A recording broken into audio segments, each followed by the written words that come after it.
देखिए BSc first year में जो हमारा टॉपिक चल रहा है वो चल रहा है टाइप्स ऑफ ऑर्गेनिक रिएक्शंस। और टाइप्स ऑफ ऑर्गेनिक रिएक्शंस में से हमने 3 रिएक्शंस है वो कंप्लीट कर ली। सबसे पहली रिएक्शन है वो हमने की थी addition reaction, second reaction elimination reaction and third reaction substitution reaction. 3 reactions है वो हम कंप्लीट कर चुके हैं। उन 3 रिएक्शंस के बाद यहाँ पे जो फोर्थ टाइप ऑफ रिएक्शन आता है वो आता है रीअरेंजमेंट रिएक्शन। ठीक है, रीअरेंजमेंट रिएक्शन है वो क्या होती है? तो देखिए रीअरेंजमेंट जो अपना वर्ड है ना, इसे आप देखिए री प्लस अरेंजमेंट है, यानी कि हमारे पास कोई भी कंपाउंड है, कोई भी मॉलिक्यूल है, हमें क्या करना है, उसी को रीअरेंज करना है।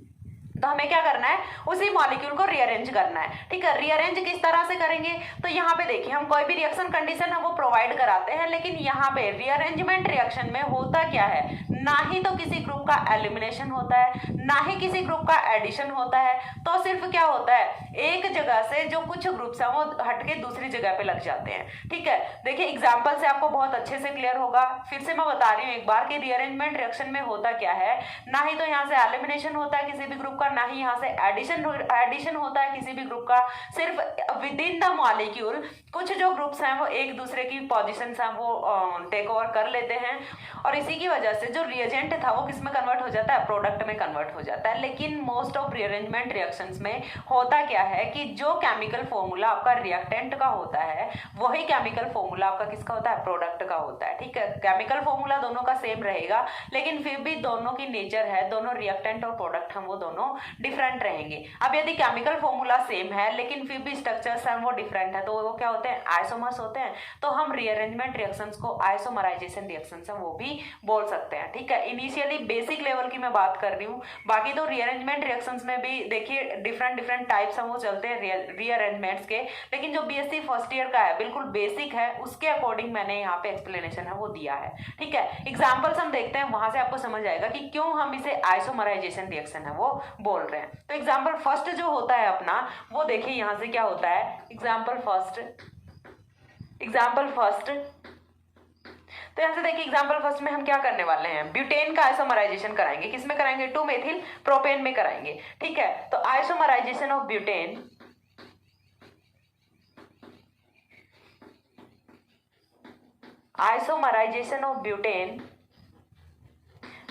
in presence of into 2-methyl propane in presence of Lewis acid.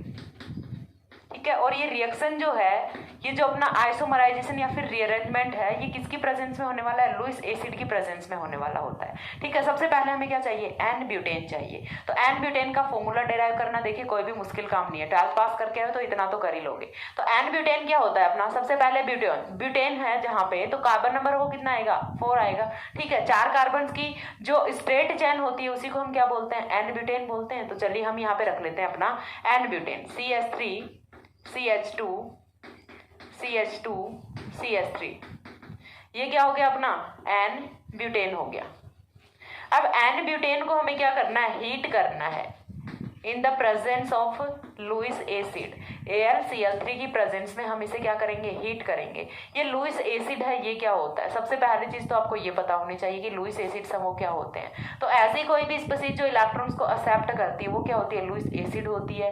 और ऐसी कोई भी स्पीसीज जो इलेक्ट्रॉन्स को डोनेट करती है वो क्या होती है, लुईस बेस होती है। तो लुईस एसिड और बेस है वो आपको यहाँ से क्लियर होना चाहिए कि electron acceptor species Lewis acid. ठीक है, electron acceptor species Lewis acid. अब इलेक्ट्रॉन एक्सेप्ट ये किस तरह से करेगा, कैसे बोलते हैं कि AlCl3 वो इलेक्ट्रॉन्स को एक्सेप्ट करेगा। तो देखिए यहाँ से यदि हम देखें तो ऑक्टेट रूल पे चलते हैं एक बार के लिए, थोड़ा सा टॉपिक से हटते हैं हम एक बार, रीअरेंजमेंट रिएक्शन से थोड़ा सा लुईस एसिड और बेस को यहाँ इनको कवर करते हैं। ठीक है, ऑक्टेट रूल पे जब हम चलें तो ऑक्टेट रूल क्या कहता है कि कोई भी कंपाउंड यदि 8 इलेक्ट्रॉन्स को कंटेन करता है, 8 इलेक्ट्रॉन यदि होते हैं तो वो क्या होता है, स्टेबल होता है। ठीक है, ऑक्टेट रूल के अकॉर्डिंग। लेकिन ये जो लुईस एसिड्स होते हैं ये ऑक्टेट रूल का एक्सेप्शन होते हैं। किस तरह से, क्योंकि देखिए हम देखते हैं AlCl3 को, AlCl3 है अपना कुछ इस तरह से, AlCl Cl, ठीक है। नंबर ऑफ इलेक्ट्रॉन्स को यदि काउंट करें तो यहाँ पे 2 इलेक्ट्रॉन्स इस वाले बॉन्ड में, 2 इलेक्ट्रॉन्स इस वाले बॉन्ड में, 2 इलेक्ट्रॉन्स इस वाले बॉन्ड में। नंबर ऑफ इलेक्ट्रॉन्स टोटल कितना हुआ? 6 इलेक्ट्रॉन। ना ही कोई चार्ज है, नंबर ऑफ इलेक्ट्रॉन है वो भी 6 है और इसके बाद भी AlCl3 है वो मोर स्टेबल कंपाउंड होता है। तो रीजन क्या है ये इसका? ये एक्सेप्शन होता है ऑक्टेट रूल का, क्योंकि लुईस एसिड्स हैं वो स्टेबल स्पीशीज होती हैं। साथ में देखिए अभी इलेक्ट्रॉन्स एक्सेप्ट किस तरह से करेंगे, तो एल्यूमिनियम है वो किसका मेंबर है? बोरॉन फैमिली का मेंबर है। तो बोरॉन फैमिली में यदि हम चलें तो बोरॉन का इलेक्ट्रॉनिक कॉन्फ़िगरेशन है वो कितना होता है? 1s2 2s2 2p1 होता है, ठीक है। बोरॉन का इलेक्ट्रॉनिक कॉन्फ़िगरेशन यही होता है। एल्यूमिनियम की यदि हम बात करें तो यहाँ पे कितना हो जाएगा? 3s2 3p1 हो जाएगा, ठीक है। 3s2 3p1 हो जाएगा। आउटर वैलेंस सेल की बात कर रहे हैं हम। आउटर वैलेंस सेल में नंबर ऑफ इलेक्ट्रॉन्स है वो कितना होता है? 3 होता है यहाँ पे, और 3 ही इनकी वैलेंसी होती है। तो देखिए अब यहाँ से नेक्स्ट स्टेप में कैसे होगा। नेक्स्ट स्टेप में जब देखिए हम यहाँ से कंपाउंड्स की फॉर्मेशन करते हैं, कंपाउंड्स की फॉर्मेशन करेंगे तो हमें क्या करना है? हाइब्रिडाइजेशन कराना पड़ेगा पहले। तो हाइब्रिडाइजेशन कराएंगे तो देखिए एक अपने पास है s ऑर्बिटल, s में है 2 इलेक्ट्रॉन्स, 3 अपने पास है p ऑर्बिटल, p में सिर्फ एक ही इलेक्ट्रॉन है। तो जब यहाँ से हाइब्रिडाइजेशन होता है तो हाइब्रिडाइजेशन में देखिए यहाँ से होगा क्या कि ये वाला जो एक इलेक्ट्रॉन है ये जंप कर जाता है p में, और यहाँ से कुछ इस तरह से 3 sp2 हाइब्रिडाइज्ड ऑर्बिटल्स की फॉर्मेशन होती है। और ये वाला जो ऑर्बिटल रहता है ये pz ऑर्बिटल रहता है जो कि अनहाइब्रिडाइज्ड ऑर्बिटल रहता है, ठीक है। ये सारी चीजें आपको इनऑर्गेनिक केमिस्ट्री में पढ़नी है, जहाँ पे हम बॉन्डिंग वगैरह पढ़ने वाले हैं या फिर जो भी थ्योरीज पढ़ने वाले हैं, वेस्पर थ्योरी या फिर MOT BBT, उन सब में आपको ये चीजें पढ़नी होंगी, ठीक है। लेकिन उससे पहले मैंने आपको एक जनरल सा आइडिया दिया है। अब देखिए यहाँ से एक sp2 ऑर्बिटल ने एक बॉन्ड की फॉर्मेशन की, दूसरे sp2 ऑर्बिटल ने दूसरे बॉन्ड की फॉर्मेशन की, और तीसरे sp2 ऑर्बिटल ने तीसरे बॉन्ड की फॉर्मेशन की। अब बच गया अपना pz ऑर्बिटल। ये जो pz ऑर्बिटल होता है ये होता है वैकेंट, ठीक है। ये जो pz ऑर्बिटल होता है ये होता है वैकेंट, और इसी वैकेंट pz ऑर्बिटल की वजह से ये बिहेव करता है लुईस एसिड की तरह से, इलेक्ट्रॉन्स को एक्सेप्ट करता है। यदि इसके पास 8 इलेक्ट्रॉन्स होते तो फिर इसको इलेक्ट्रॉन रखने के लिए कोई जगह नहीं होती ना। अरे ऐसे थोड़े ना होता है कि जब मन किया इलेक्ट्रॉन्स को रख लिया, ऐसे हर कोई इलेक्ट्रॉन्स को नहीं रख सकता, हर कोई इलेक्ट्रॉन्स को डोनेट नहीं कर सकता, इसके लिए कंडीशन होती है, ठीक है। तो कंडीशन है वो क्या होती है कि वैकेंट ऑर्बिटल्स भी तो रहने चाहिए। ऐसे कहाँ पे रखोगे? अब आपके घर में देखिए, एग्जाम्पल देखिए, आपके घर में ऑलरेडी 4-5 लोग हो आप, ठीक है आपके पास सिर्फ 2 कमरे, तो उसमें यदि आप मेहमान बुलाओगे तो उनको कहाँ पे रखोगे? उनको रखने के लिए जगह तो चाहिए ना। तो ये चीज समझ रहे हो? तो यहाँ पे इलेक्ट्रॉन्स को रखने के लिए जगह तो चाहिए, तो इलेक्ट्रॉन्स को रखने के लिए यहाँ पे एक ऑर्बिटल वो वैकेंट होता है, और इसी वैकेंट ऑर्बिटल में यहाँ पे इलेक्ट्रॉन्स वो आ जाते हैं इजीली, ठीक है। तो यहाँ से इजीली इलेक्ट्रॉन्स वो आ जाते हैं, और इसी की वजह से ये बिहेव करता है as a Lewis acid, electron acceptor की तरह से या फिर इलेक्ट्रोफाइल की तरह से बिहेव करता है, AlCl3। तो ये हुआ AlCl3 की लुईस एसिडिक नेचर। क्यों? क्योंकि इलेक्ट्रॉन एक्सेप्ट करता है। इलेक्ट्रॉन एक्सेप्ट क्यों करता है? क्योंकि इसके पास pz वैकेंट ऑर्बिटल होता है। इतनी चीज क्लियर हुई। अब इसके बाद देखिए कहीं ऐसा तो नहीं होता ना कि मैम ने क्या रामायण सुना दी, कुछ समझ नहीं आया। ऐसा है यदि तो कमेंट सेक्शन में बोल दीजिए, क्योंकि देखिए क्लासरूम का ये होता है कि यदि आपको नहीं भी समझ आ रहा है तो भी चलो एक बार के लिए और पूछ लो, मैं बता दूंगी। अब यदि वीडियो में मैं एक ही चीज को बार बार रिपीट कर रही हूँ तो आप वैसे इरिटेट हो जाओगे कि क्या मैम पकाऊ काम कर रही है, एक ही टॉपिक को बार बार रिपीट कर रही है। हम खुद भी तो वीडियो को रिपीट करके देख सकते हैं, ठीक है। तो वहां पे आप अपना लॉजिक लगाने लग जाओगे। सो वीडियो को रिपीट करके देख लेना यदि नहीं समझ आया तो, ये रिकमेंडेशन है, ठीक है। चलिए चलते हैं नेक्स्ट टॉपिक पे। अब देखिए यहाँ से है क्या, अपना एन ब्यूटेन है। एन ब्यूटेन को हम हीट कर रहे हैं AlCl3 की प्रेजेंस में। अब AlCl3 की प्रेजेंस में जब हम इसे हीट करेंगे तो इसमें होता है आइसोमराइजेशन, और ये आफ्टर आइसोमराइजेशन कन्वर्ट किस में हो जाता है? CH3CH CH3CH3 में, ठीक है। ये अपना क्या होता है? नॉमेनक्लेचर करें 1 2 3। 2 पे कौन है? मैथिल, 2 मैथिल प्रोपेन,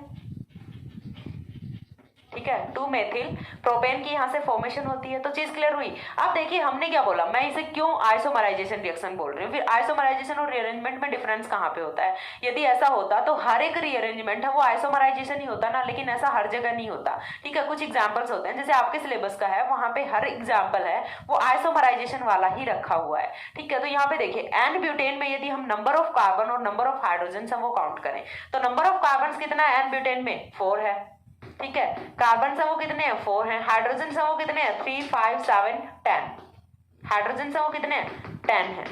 अब चलते हैं अपना 2 मेथिल प्रोपेन पे। 2 मेथिल प्रोपेन पे यदि हम चलें तो number of carbon again 4, overall compound में नंबर ऑफ कार्बन है वो कितने हैं, 4 हैं, ठीक है। नंबर ऑफ हाइड्रोजन की यदि हम बात करें 3 3 3 9 एंड 1 10।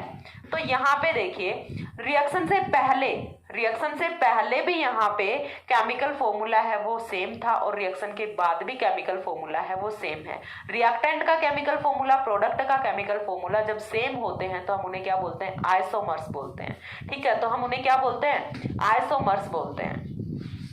तो यहाँ से जो अपना 2 मेथिल प्रोपेन और एन ब्यूटेन होता है दोनों आइसोमर्स होते हैं और एक दूसरे को इंटर कन्वर्ट किस तरह से कर सकते हैं, जब हम इन्हें हीट करते हैं AlCl3 की प्रेजेंस में, तो यहाँ से एन ब्यूटेन है वो कन्वर्ट हो जाता है 2 मेथिल प्रोपेन में। तो इतनी चीज क्लियर हुई, समझ आया कि रीअरेंजमेंट क्या होता है, आइसोमराइजेशन क्या होता है। देखिए हुआ क्या है एग्जैक्टली यदि देखें तो हुआ क्या है, इस वाले CH3 को ऐसे कैसे छोड़ दीजिए, इस वाले CH3 को भी ऐसे कैसे छोड़ दीजिए, ठीक है। ये CH3 हो गया, ये CH3 हो गया। बीच में जो 2 कार्बन थे उनमें से क्या किया हमने कि एक कार्बन को हटा के और यहाँ पे जोड़ दिया, ठीक है। चीज क्लियर हो रही है, एक कार्बन को हमने हटाया और इसे हमने जोड़ दिया यहाँ पे। जब यहाँ पे जोड़ेंगे तो ये वाला कार्बन साइड में आएगा ना, साइड में आएगा, और साथ में जब ये कार्बन एक बॉन्ड एक्स्ट्रा बना रहा है तो ये इस एक हाइड्रोजन को निकालेगा जो कि जाके इस वाले कार्बन पे जुड़ने वाला है और इस तरह से फॉर्मेशन हो जाती है 2 मेथिल प्रोपेन की। तो ये यहाँ से हुआ अपना फर्स्ट एग्जाम्पल। तो इसके बाद सेकंड एग्जाम्पल है वो हम देखते हैं। तो सेकंड एग्जाम्पल में देखिए हमें क्या करना है, इस बार हम रीअरेंजमेंट है वो कराते हैं, rearrangement of example second, rearrangement of phenyl hydroxylamine into paraaminophenol into paraaminophenol, ठीक है। तो हमें क्या करना है, फर्स्ट ऑफ ऑल तो हमें यहाँ से ऑब्टेन करना पड़ेगा phenyl hydroxyl amine. Phenyl hydroxyl amine हम पहले ऑब्टेन करेंगे और देन हम पैरा एमिनो इफिनॉल की फॉर्मेशन करेंगे। तो उसके लिए देखिए हमें फर्स्ट ऑफ ऑल क्या करना होगा, यहाँ से हम लेंगे नाइट्रोबेंजीन, ठीक है। लेना क्या है, नाइट्रोबेंजीन लेना है। नाइट्रोबेंजीन का हम कराएंगे इलेक्ट्रोलिसिस, ठीक है। नाइट्रोबेंजीन का हम कराएंगे इलेक्ट्रोलिटिक रिडक्शन कराएंगे। तो यहां से हमें क्या करना है, इलेक्ट्रोलिटिक रिडक्शन, इलेक्ट्रोलिटिक रिडक्शन कराएंगे तो ये जो नाइट्रो है ये कन्वर्ट किस में होगा, हाइड्रोक्सिल एमीन में कन्वर्ट होगा, ठीक है। हम क्या करा रहे हैं, इलेक्ट्रोलिटिक रिडक्शन करा रहे हैं, तो नाइट्रो है वो कन्वर्ट किस में होगा, NH OH में होगा, हाइड्रोक्सिल एमीन में कन्वर्ट हो गया। अब ये जो फेनिल हाइड्रोक्सिल एमीन है ये क्या होता है अपना, फेनिल हाइड्रोक्सिल एमीन होता है। फेनिल हाइड्रोक्सिल एमीन का हम यहाँ से कराएंगे रीअरेंजमेंट। जब हम इसे हीट करेंगे तो यहाँ से देखिए होना क्या है, ये कन्वर्ट होता है अपना पैरा एमिनोफिनॉल में, ठीक है। ये कन्वर्ट किस में होता है, पैरा एमिनो फिनॉल में।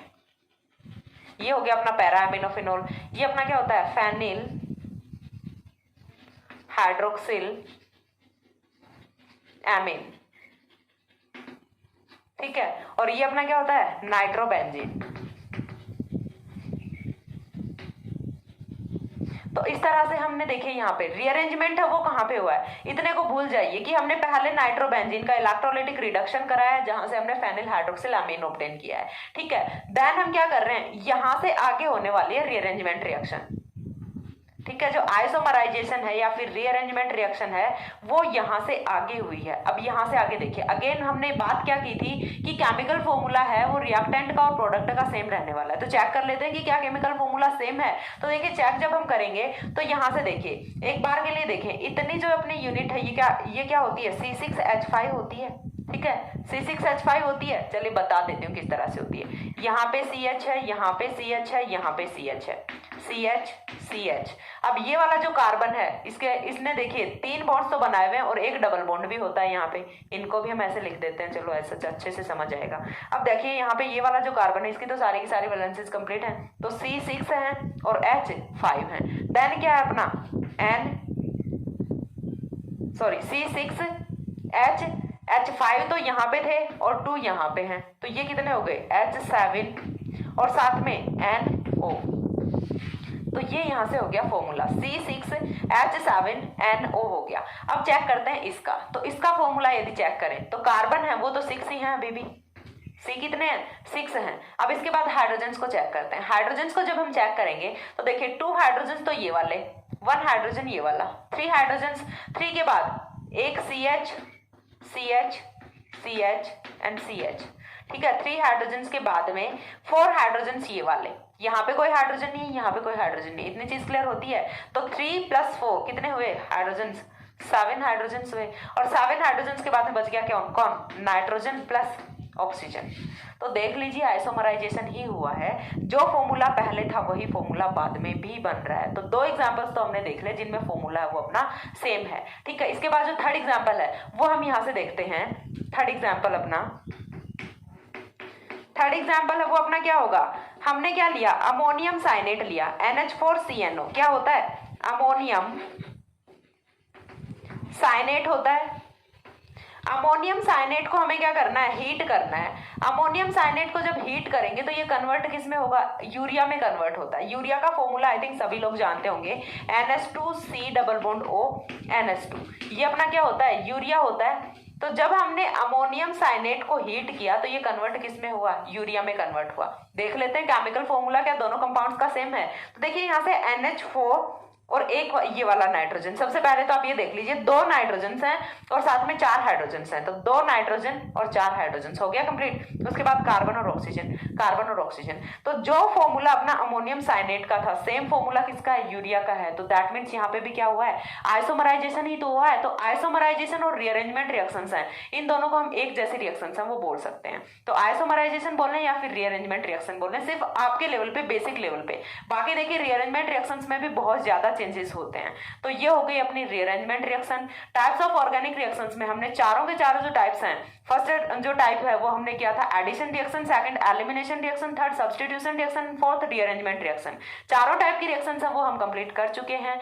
ये वाली जो रिएक्शन है ये सबसे छोटी थी। बाकी की जो यहाँ से जो क्वेश्चंस हैं वो किस तरह से पूछे जाते हैं, भले ही रिएक्शन अपनी छोटी है लेकिन क्वेश्चन यहाँ से पूछे जाते हैं। किस तरह से पूछे जाएंगे, यहाँ से क्वेश्चन पूछ ले जाते हैं, complete the following reaction. Complete the following reaction आपको दे दिया अमोनियम साइनेट, हीटिंग का यहाँ पे आपको ये सिंबल दे दिया। अब पूछ लेंगे product, what will be the product. तो प्रोडक्ट यहाँ से क्या होने वाला है, यूरिया होने वाला है। बहुत ही सिंपल सा क्वेश्चन पूछा जाएगा, ठीक है। या फिर आपको दे दिया N-ब्यूटेन AlCl3 हीट करना दे दिया। आप तो चक्कर में पड़ जाओगे भाई क्या करना है, लेकिन करना कुछ नहीं है, आइसोमराइजेशन ही करना है, ठीक है। तो चीज क्लियर हो रही है। तो यहाँ से क्वेश्चन है वो बहुत ही सिंपल पूछे जाते हैं। 3 एग्जाम्पल हैं आपके सिलेबस में छोटे छोटे से, इससे अलावा आपके एग्जाम्पल में रीअरेंजमेंट रिएक्शन में कुछ है नहीं, ठीक है। बाकी तो रीअरेंजमेंट रिएक्शन में देखिए बहुत कुछ हो सकता है, बहुत वाइड है अपना रीअरेंजमेंट रिएक्शन भी, लेकिन आपके सिलेबस में इतना ही है। आप यदि इतना कर लेते हो तो वो मोर देन इनफ होता है। तो टाइप्स ऑफ ऑर्गेनिक रिएक्शन है वो आपकी कंप्लीट होती हैं।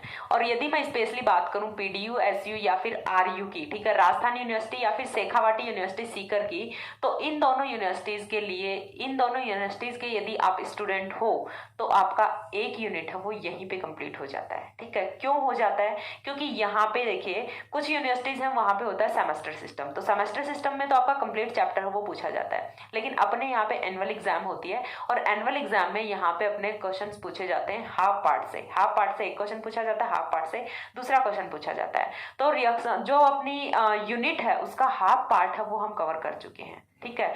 तो यदि आप PDU SU सीकर और राजस्थान यूनिवर्सिटी के स्टूडेंट हैं तो आपकी एक यूनिट है वो यहीं पे कंप्लीट हो जाती है, ठीक है। आपको आगे वाला जो पार्ट है वो पढ़ने की नीड नहीं है। यदि आप पढ़ते हो तो एडिशनल वो बहुत अच्छा है, लेकिन यदि आप नहीं पढ़ना चाहते हो तो भी आपकी एक यूनिट, आपका एक क्वेश्चन है वो इजीली बहुत अच्छे से अटेम्प्ट हो जाएगा।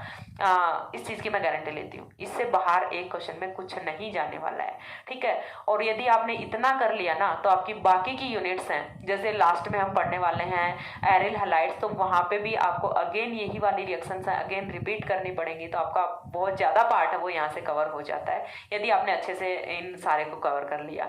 तो इतने में आपका एक क्वेश्चन है वो किस किस में कवर होने वाला है। सबसे पहला तो देखिए जो फर्स्ट वीडियो था अपना बॉन्ड फिशन का, वहां पे हमने रिएजेंट्स के बारे में पढ़ा था कि कौन से इलेक्ट्रोफाइल होते हैं, कौन से न्यूक्लियोफाइल होते हैं, ठीक है, या फिर कौन से लुईस एसिड्स होते हैं, कौन से लुईस बेसिस होते हैं। एक क्वेश्चन वहां से जनरली पूछ ही लिया जाता है कि आपको कुछ एग्जांपल्स दे दिए, उनमें से आपको डिफ्रेंशिएट करवाया जाता है कि कौन से लुईस एसिड्स होते हैं, कौन से लुईस बेस हैं, या फिर कौन से इलेक्ट्रोफाइल हैं, कौन से न्यूक्लियोफाइल हैं। एक क्वेश्चन तो इस तरह से पूछा जा सकता है। या फिर आपसे शॉर्ट नोट पूछे जाते हैं, कोई भी आपके 6 इंटरमीडिएट हैं, 6 में से 2 दे दिए, शॉर्ट नोट पूछ लिया जाता है। या फिर आपसे कोई भी एक रिएक्शन है उस पर फुल क्वेश्चन है वो पूछा जा सकता है। ठीक है, तो टाइप्स ऑफ क्वेश्चन है वो भी मैंने आपको यहाँ से बता दिया, क्योंकि बीएससी फर्स्ट ईयर के स्टूडेंट हो तो सबसे पहली चीज तो माइंड में यही रहता है कि टाइप्स ऑफ क्वेश्चन है वो क्या होते हैं। तो मैंने आपको बताया है, स्पेशली सीकर यूनिवर्सिटी वाले और जो राजस्थान यूनिवर्सिटी जयपुर वाले हैं उनके लिए एक यूनिट है वो कंप्लीट हो चुकी है। ठीक है, इसके आगे आने वाला पार्ट यदि आप पढ़ते हो तो बहुत अच्छी बात है, नहीं पढ़ते हो तो भी आपका चल जाएगा। ठीक है, लेकिन ये सिर्फ इन 2 यूनिवर्सिटीज का बोल रही हूँ, बाकी यूनिवर्सिटीज का लिए देखिए ऐसा कोई कंपल्सन नहीं है, उनको पूरी की पूरी यूनिट्स वो पढ़नी पड़ेंगी। ठीक है, तो आज का वीडियो यहीं पे खत्म करते हैं। यदि कोई भी प्रॉब्लम होती है इतने सिलेबस में आपको आपकी एक यूनिट में, तो आप मेरे को कमेंट सेक्शन में बोल सकते हैं या फिर ईमेल कर सकते हैं, मैं आपका आंसर जरूर करूंगी, जितना पॉसिबल हो सकेगा हेल्प करूंगी। और बस इतना ही था आज के लिए। तो वीडियो को ख़त्म करते हैं, काफ़ी लंबा वीडियो है वो अपना चला गया है ऑलरेडी। फर्स्ट ईयर के बच्चे हो तो आई थिंक अभी शुरू में इतनी लंबी क्लासेस में प्रॉब्लम भी होती होगी, क्योंकि स्कूल में इतना सारा सब कुछ नहीं पढ़ा होता। और वैसे यदि देखें तो अच्छी बात भी है, क्योंकि स्कूल में पढ़ने की हैबिट होती है और उस हैबिट को बनाए रखना, छोड़ना मत, क्योंकि कहीं ये ना हो कि कॉलेज में हो गए अब कौन पढ़ेगा।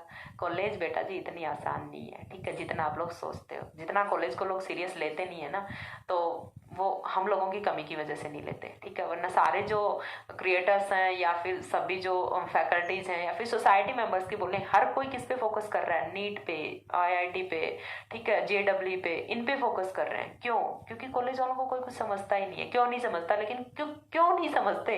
क्योंकि कॉलेज वाले खुद को कुछ नहीं समझते। ठीक है, इसीलिए तो दूसरे नहीं समझते। जब तक खुद की रिस्पेक्ट हम खुद नहीं करेंगे तो दूसरे कैसे करेंगे? तो थोड़ा सीरियस रहिए, कॉलेज लाइफ है उसे एज अ फन मत लीजिए। आपकी जो करियर है, करियर की तरह से कॉलेज लाइफ को लीजिए। बहुत अच्छा करियर है वो आप बना सकते हो कॉलेज करके, बीएससी करके। ठीक है, सो आज के लिए बस इतना ही, क्योंकि ये कोई मोटिवेशनल वीडियो नहीं है, बच्चे पक जाएंगे बहुत ज़्यादा। सो आज के लिए बस इतना ही, वीडियो को खत्म करते हैं। नेक्स्ट मिलते हैं किसी नए वीडियो में, तब तक के लिए सी या, have a good day, thanks for watching.